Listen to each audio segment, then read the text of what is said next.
Olá. Hoje, olha, o dia foi bem agitado nos mercados, né? Muita coisa acontecendo, notícias de acordos comerciais, comentários do ex-presidente Trump. Verdade, um dia intenso. Nossa fonte principal aqui é uma análise focada no mercado de ações americano, que veio lá do canal Bachama no Bico Cutabo. E a nossa missão hoje, então, é tentar desvendar o que realmente importa nesse novo acordo EU-Reino Unido. Uhum. Nas expectativas para a China e, claro, como tudo isso está, assim, repercutindo nos mercados. E a reação inicial já mostra uma coisa interessante, né? As bolsas americanas, Dow, S&P 500, subiram. Um certo otimismo com esse acordo do Reino Unido e a possibilidade de tarifas menores com a China. Sim, Mas, olha só, lá no Reino Unido foi diferente. O FTSE 100, que é o principal índice deles, acabou caindo. curioso isso. Quer dizer, por que essa reação mais morna do lado britânico, mesmo com um acordo sendo anunciado? O que explica? É que quando a gente olha os detalhes, sabe, a coisa fica um pouco mais complexa. Teve sim uma redução de tarifa ali para os primeiros 100 mil carros britânicos que vão para os Estados Unidos Certo? e novas conversas sobre aço e alumínio. Mas, assim, muitos analistas acham que o acordo é mais vantajoso para os Estados Unidos. Ah, entendi. Porque tem uma tarifa base de 10% sobre todas as importações do Reino Unido, que continua, né? E parece que teve outras concessões britânicas também. Teve até um especialista em direito comercial, um tal de Tim, que falou que isso parece mais um framework, tipo uma estrutura inicial, Uma base, né? exato, do que um acordo já fechado, finalizado, e até o presidente do Banco da Inglaterra, o Andrew, deu uma minimizada, dizendo que, na verdade, aliviar a tensão eu a China teria um impacto maior. Entendi. Então, assim, enquanto Trump descreve o acordo como inovador, né, justifica pela relação especial e tal, e até indica que esses 10% de tarifa são um privilégio. Uhum. A análise mais fria sugere que, para o lado britânico, talvez não seja tão revolucionário assim. Exatamente.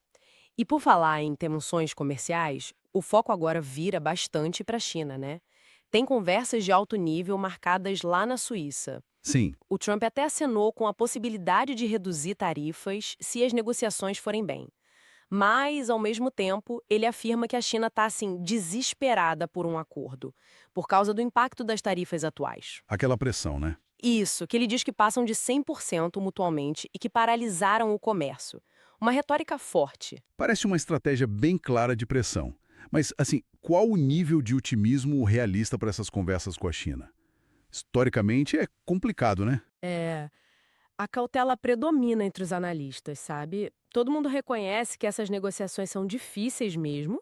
Enquanto isso, o secretário de Comércio, Redneck, já sinalizou que acordos com Japão e Coreia do Sul devem demorar mais. Ah, ok.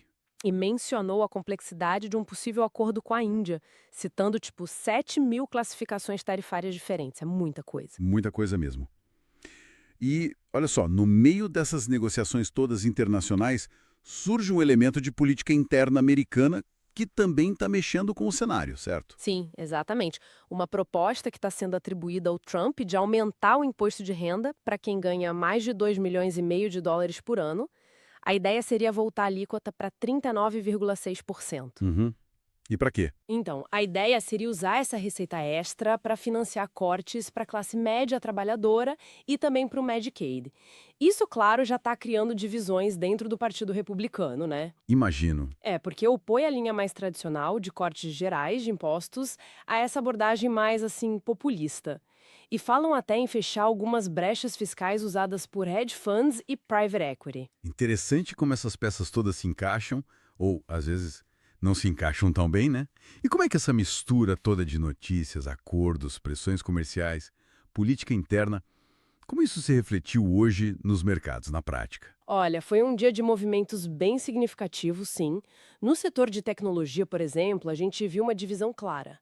A Apple Ovin, tipo, disparou depois de vender uma divisão e mostrar bons resultados. O mercado parece ter gostado do foco, né? Sim, resultado direto. Mas aí, por outro lado, a ARM caiu forte. As projeções deles foram fracas, e isso mostra como o mercado está sensível a qualquer sinal sobre crescimento futuro. E o mundo cripto também deu o que falar hoje, não foi? Deu sim. O Bitcoin passou dos US$ 100.000 pela primeira vez desde fevereiro.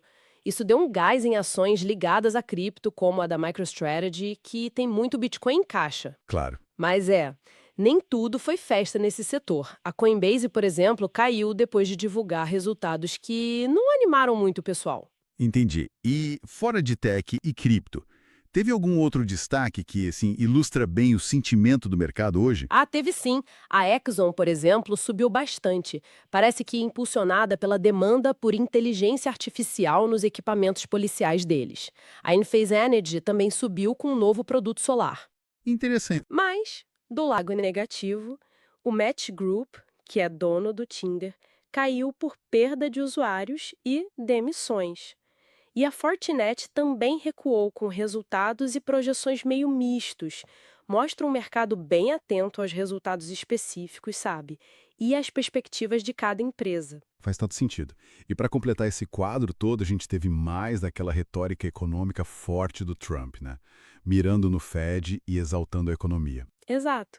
Ele criticou duramente o presidente do Fed por não cortar os juros. Chegou a comparar a falar com uma parede, disse que ele era lento demais. Uhum.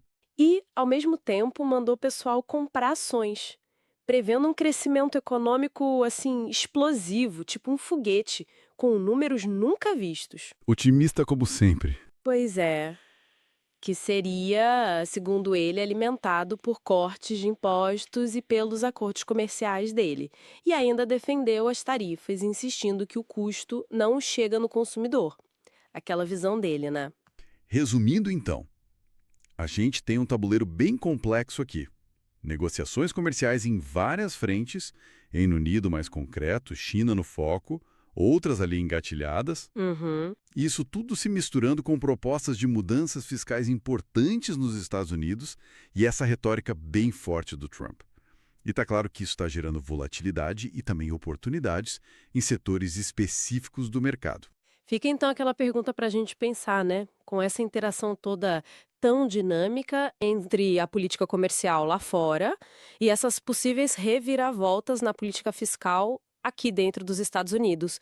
Quais podem ser os desdobramentos mais impactantes? Talvez aqueles que a gente nem está vendo ainda direito, para a economia e para os mercados nos próximos meses.